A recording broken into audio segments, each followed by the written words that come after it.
Why does Trump keep giving China a pass? Commentary. The grumbling in the MAGA ranks over President Donald Trump's China policy is growing louder. Remember all the early talk from the administration of banning TikTok, which many believe to be a China spy app?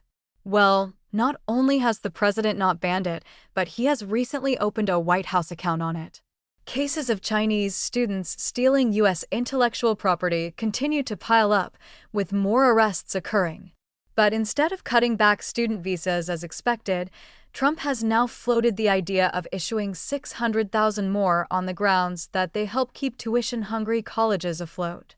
But the big question raised by many MAGA folks is this: why isn't Trump hitting China harder on tariffs? Not long ago, he gave China yet another 90 days to come to terms on trade. This means that the current truce in the trade war does not expire until November 10th, close to a year into his presidency. Of course, in the meantime, the Chinese Communist Party has pinky promised to lift all of its non-tariff barriers on U.S. imports and to resume exporting rare earths, on which China has a virtual global monopoly, to U.S. manufacturers. China's Great Wall of Lies on trade just got 2 bricks higher, in my opinion. But I also think that, given how well things have been going in the trade negotiations with other countries, the European Union and South Korea have now both caved to Trump's demands. We owe Trump the benefit of the doubt. Trump is, after all, the ultimate big-picture guy. And what the president sees is that Beijing's dream of world domination is turning into a nightmare before our very eyes. The CCP's grand strategy was to destabilize the world, lighting fires everywhere to disperse our forces, deplete our munitions, and provoke America into yet more armed interventions. But here, Trump, the peacemaker, has stymied Beijing at every turn. In the Middle East, China's Iranian clients have been neutered, and its terrorist proxies, Hamas and Hezbollah, crippled. In Southeast Asia, China-backed Cambodia was ready to go to war with U.S. ally Thailand. But the conflict was over before it had really begun, thanks to Trump's timely intervention.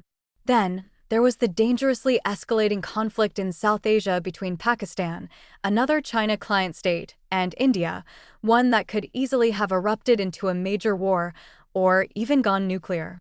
But Trump also shut that conflict down. While there has been no big breakthrough in Ukraine, the president is working overtime to bring it to an end. If Moscow, the CCP's strategic ally, decides to ease tensions and cooperate with Washington in ending the war, another pillar of Beijing's strategic plan will crumble. Chinese leader Xi Jinping wanted to sit on the mountaintop and watch the tigers fight, as the Chinese saying goes. But Trump has turned out to be very good at taming tigers. If things are not going the CCP's way abroad, the situation at home is even worse.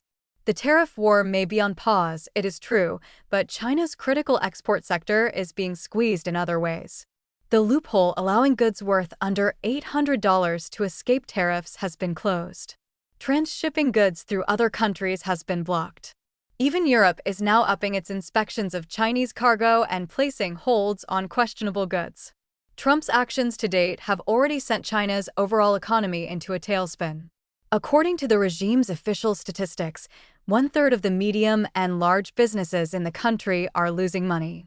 Payments to suppliers and employees are delayed for months on end, pushing the entire economy ever closer to collapse. Even local governments are finding it difficult to pay their employees. In at least one Chinese city, the police have taken to stealing money directly from people's bank accounts. And here you thought debanking was bad.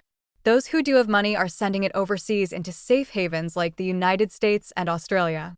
The official figures claim that China has invested $3.1 trillion overseas, but where has the money gone? Not into building Chinese versions of Walmart, Apple, and Burger King. These don't exist. Instead, the money has gone into private stock market accounts, land purchases, and McMansions in Florida and California. The elite, seeing the handwriting on the wall, are robbing the country blind and stashing their money in safe havens overseas.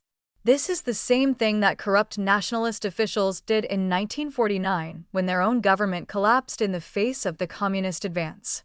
The difference now is that there is no resistance, at least organized resistance, to the misrule of the CCP. How much longer China's huge security apparatus can protect the CCP elite from the public's justified anger is anyone's guess. But if the security forces find themselves missing paydays, all bets are off. So you see, it's not that Trump is going soft on China by not pushing the country to the wall on tariffs. It's that he sees that China has already hit the wall. The only question now is, when will it give way?